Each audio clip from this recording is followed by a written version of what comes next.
नहीं समझ में आता कि आम आदमी की जो समस्याएं हैं चर्चा उस पर होनी चाहिए। हम आप भी चर्चा करें तो दिल्ली के लोग क्या समस्याएं फेस कर रहे हैं, क्या सामना कर रहे हैं, उस पर चर्चा होनी चाहिए। राजनीतिक दलों को उसी पे चर्चा करनी, जो सरकार में हैं उनको भी और जो सरकार में आना चाहते हैं उनको भी। लेकिन यहाँ कमाल है, बंगला बंगला खेला जा रहा है।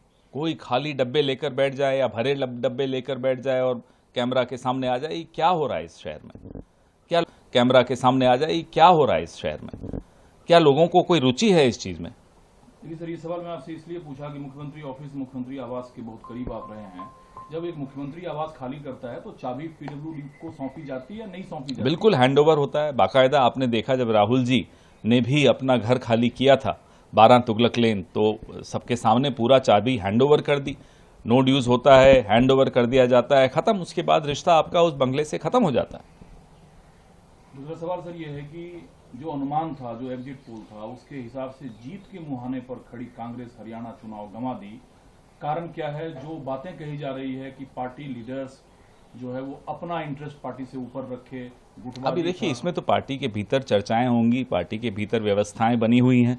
कैसे किसी हार का या किसी जीत का विश्लेषण किया जाता है, सीटवार किया जाता है, सबसे चर्चा की जाती है।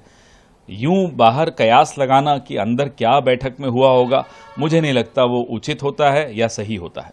लेकिन वो तकनीकी टीम जो गठित की गई है, अब जो कल खड़गे साहब ने ट्वीट किया, उनका एक स्टेटमेंट आया बैठक के बाद, मुझे लगता है वो ही सर्वमान्य है, वही स्टेटमेंट है। लेकिन वो 10 सीट जो है जिस पर बहुत कम मार्जिन से अब जैसा मैंने कहा, जो व्यवस्थाएं हैं उन व्यवस्थाओं को अपना काम करने दीजिए, उनको अपनी रिपोर्ट देने दीजिए और उसके बाद इस पर फिर चर्चा करेंगे। चेक करेंगे आप लोग एक एक सीट? हम कर रहे हैं, हर चीज चेक कर रहे हैं। दूसरा, केरला विधानसभा ने प्रस्ताव पारित किया, 1 नेशन 1 इलेक्शन नहीं चाहिए। कांग्रेस पार्टी कैसे देखती है? हम शुरू से ही कहते आए हैं कि ये 1 नेशन 1 इलेक्शन एक ध्यान भटकाने का एक और तरीका है और संवैधानिक व्यवस्थाओं के एकदम विपरीत है। संवैधानिक व्यवस्थाएं इस तरह का कोई आदेश नहीं देती हैं कि आप हर असेंबली, पार्लियामेंट सब इकट्ठा इलेक्शन कराइए। फेडरल स्ट्रक्चर के भी खिलाफ है।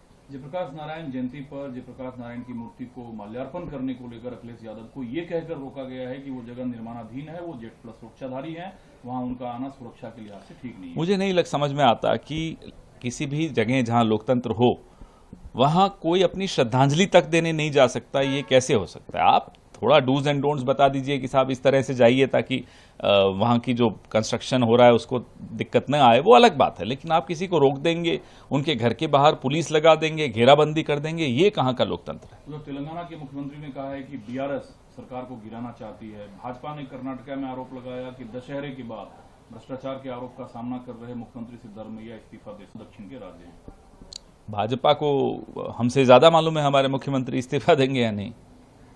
वो कितने इस्तीफे लेते हैं जरा बताएं। लेकिन रही बात तेलंगाना की, तो बीआरएस ये सपने देखना बंद कर दे।